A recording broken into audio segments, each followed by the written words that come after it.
Hello, my fellow law enthusiast humans. Welcome back to the channel. I'm FCA. Thank you for joining me again. So we are going to be playing catch up from days 19 and 20 of the Karen Read retrial. I am not a professional legal person of any kind. I am an observer who is giving a summary and a recap. All links will be below, and let's get into day 19. Day 19 continued into the cross-examination and then redirect and recross of Mr. Burgess. Mr. Shanon Burgess is an Aperture Science.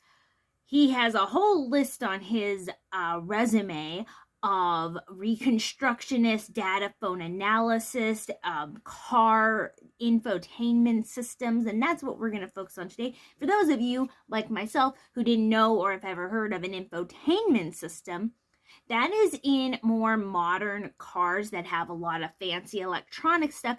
That is the unit that can connect smartphones, voice things, and just connects to the Wi-Fi in general to make driving easier.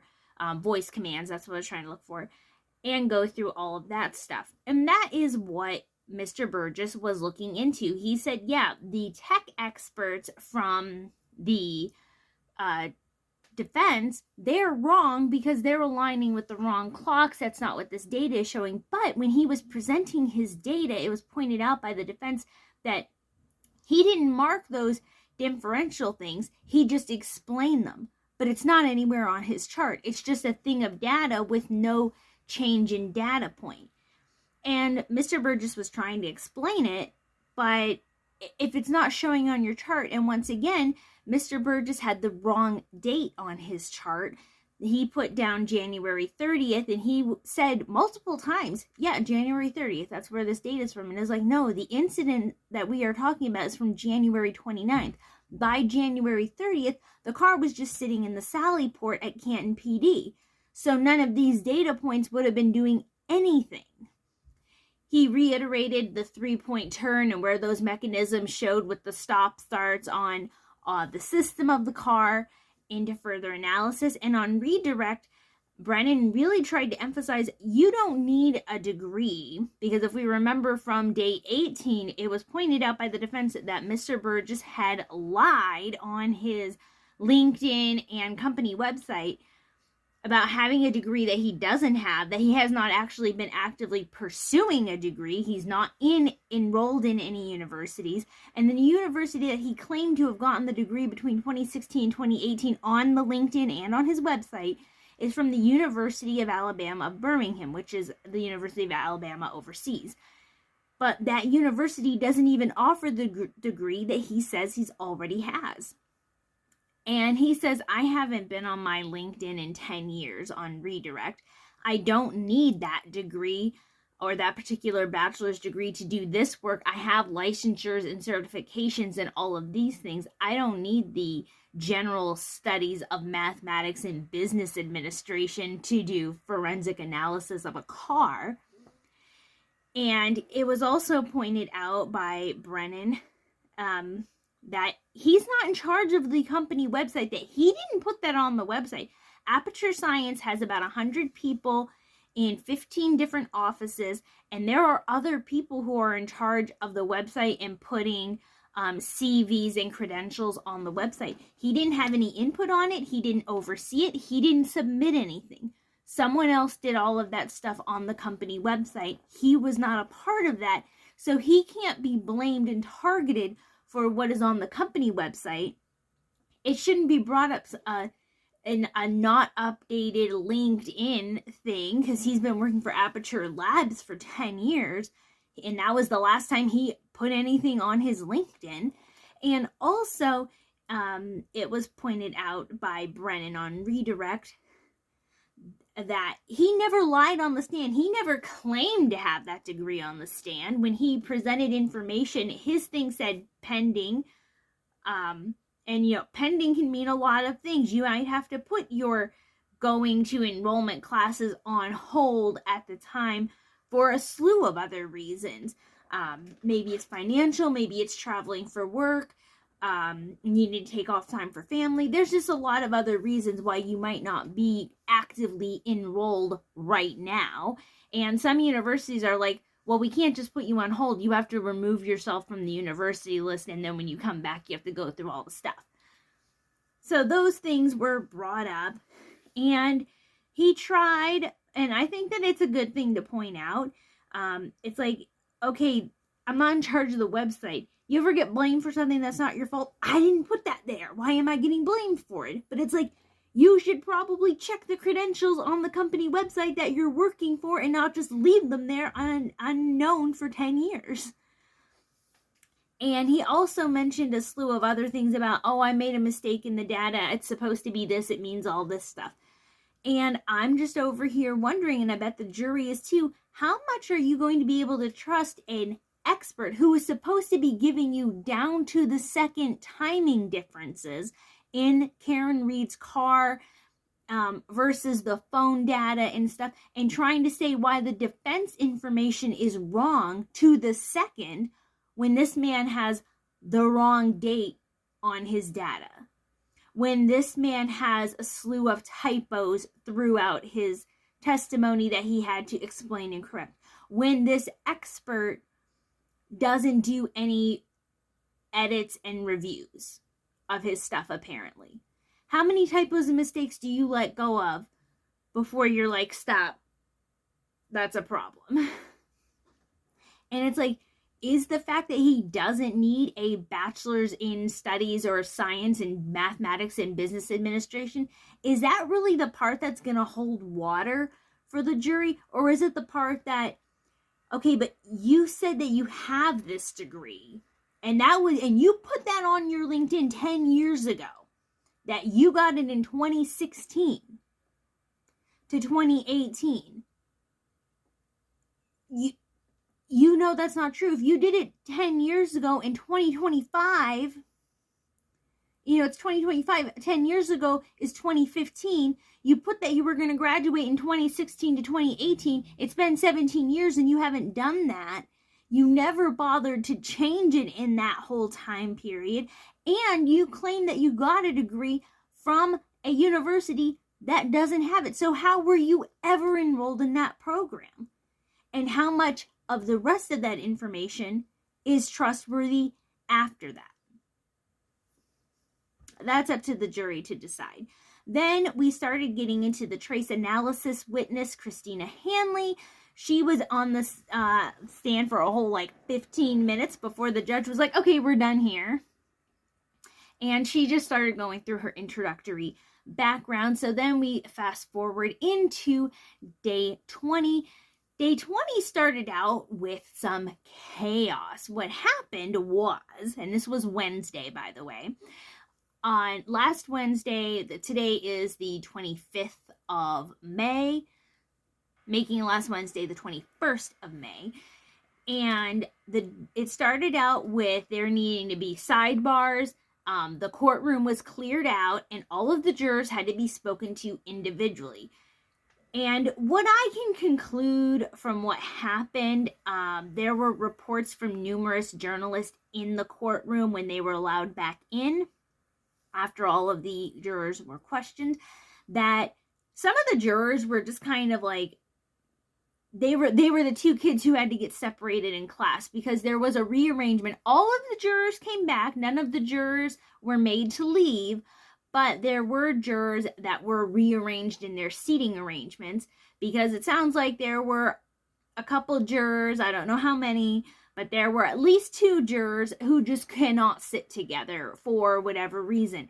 And it was pointed out by other people, and I didn't really pay attention to this myself, but when I went back and rewatched stuff, I was like, oh, the judge really is kind of looking at the jury very pointedly several times. There were a lot of times where she was absolutely looking over the witness talking in the witness stand and not looking at the attorneys or towards the gallery, but really kind of giving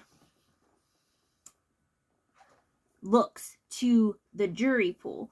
And there was already, the jurors were already admonished for making faces, under breath statements, and based on what the judge said at the beginning of the day, that talking is not allowed. You are not supposed to talk about anything, because if you have a couple of jurors who are sitting there talking about, my car had a hard time starting this morning. Oh yeah, it's not as warm as it should be. Oh, I agree.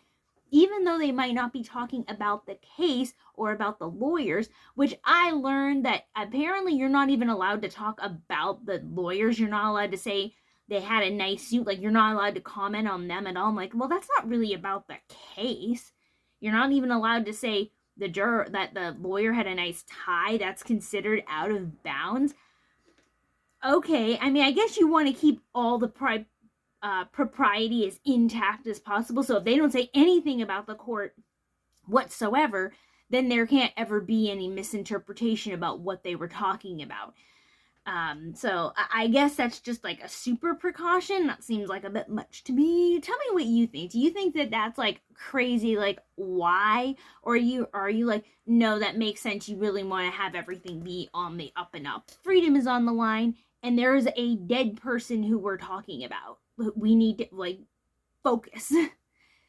But they were separated. And once again, the court, Judge Canone, told the jurors, you are to sit and listen. You are to take notes. When you're in the room, you can talk about literally anything else, but do not talk in the jury box when you're in the courtroom. Because I guess that was some shenanigans going on, and that is distracting. And I can't help but think that that's really rude to do, not only to the witness on the stand, but to the lawyers who are up there doing their job. If you're over there bringing important evidence up to the witness to look at, and you overhear something like, I have the best pie recipe, you really need to try it, you're gonna be like, are you paying attention to what I'm doing over here? So that's what happened.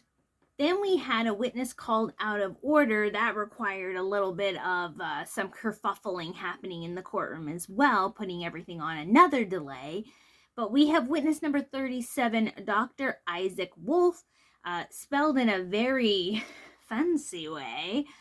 But he is a brain surgeon who's for the Commonwealth to explain the brain injury dynamics. And he explained that there was a fall to the back of John O'Keefe's head. That the way the brain was injured and the injury that happened on the brain from his observations, he was going over the report from the coroner, and he is a professional, neuropathologist, brain surgeon, fancy person. And he said the way that the brain was hit, the injuries of the way the brain was indicated that it indeed had to have happened from a fall to a flat surface. So something acute, in this case would be a hammer, is what was brought up in court, or a baseball bat, could not have caused the injuries. He had to have fallen flat on a surface. So the ground, a floor, he doesn't know what kind of ground, but he had to hit a hard, flat surface in order to sustain the injuries to the brain that he had and the injuries on the back of the head. It could not have been a bat or a hammer or something like that, because the brain would have had a concave look to it. So you have the brain, now I'm the one with the demonstrative. When you have the back of the brain, you see how it's smooth and flat? He had shown an example of where there would be a dip going into the brain and coming out. So it would be concave as opposed to convex, which is like this, having a point like this. Concave is a dip like this.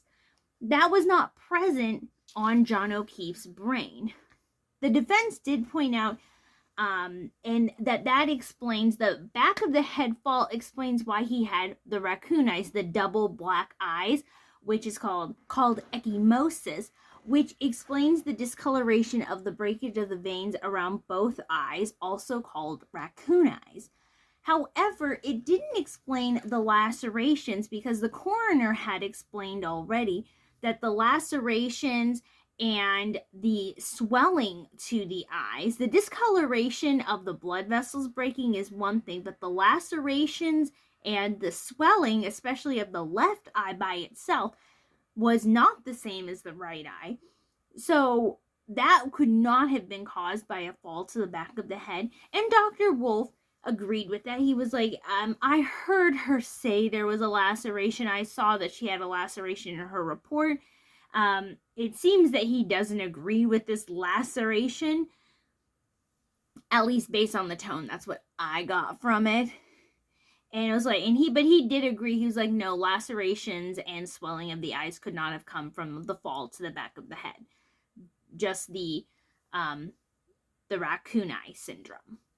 Then we went back to Christina Hanley, number 36 witness, the trace analysis witness, and she was the one who was doing microscopic testing between the various pieces of plastic that were collected to see if they were the same type of plastic, that they came from the same base materials, or would have had to either have been the same tail light or a similar tail light of that category.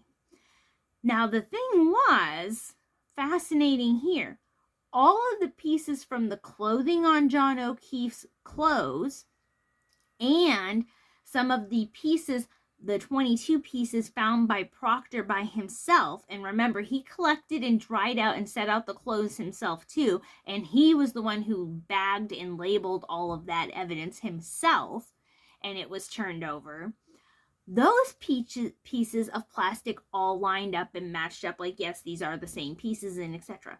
There were no pieces of glass found. That did not line up with anything. And only the stuff that was found by Proctor and processed by former Trooper Proctor matched. The stuff that was found on the bumper and collected by other people did not match these things. Coincidence? They did their processes, their backgrounds, and all of the fancy science information. But I told you the highlights of what were important to glean from their things. These were indeed just 2 days of this is important, but wow, okay. A lot of just data analysis and scientific processes, which are interesting to a point, but at the same time are a bit of a slog to the rest of us. So, pieces from Proctor don't match with anybody else's stuff collected from the bumper and other people who processed it. We still don't know where this laceration happened, still don't know where or when this back to the head happened, and we have a scientific expert who told a falsehood about a degree that they had that they don't need for the information they gave, but misdated everything.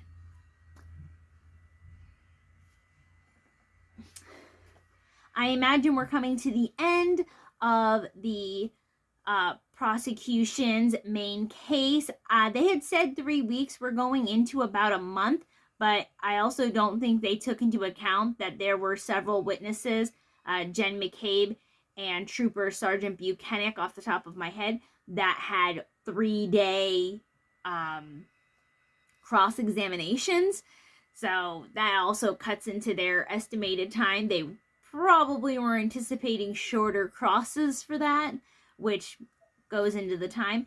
And cross-examination can take as long as it's going to take, as long as the defense lawyers have other stuff that they can keep asking about. You can't keep asking the same questions over and over and over because you're going to get the objection asked and answered.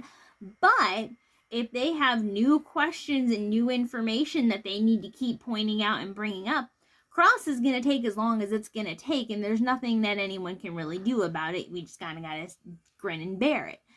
So I hope that you all have a good Memorial weekend, and I very much say that blessings to all of the soldiers who passed, and I do not blame soldiers for what government decisions are, so be mad at the government and their decisions. Don't be mad at the soldiers from any country, and I hope you all the best, and we will catch up with the Karen Retrial into Tuesday. Bye, everyone.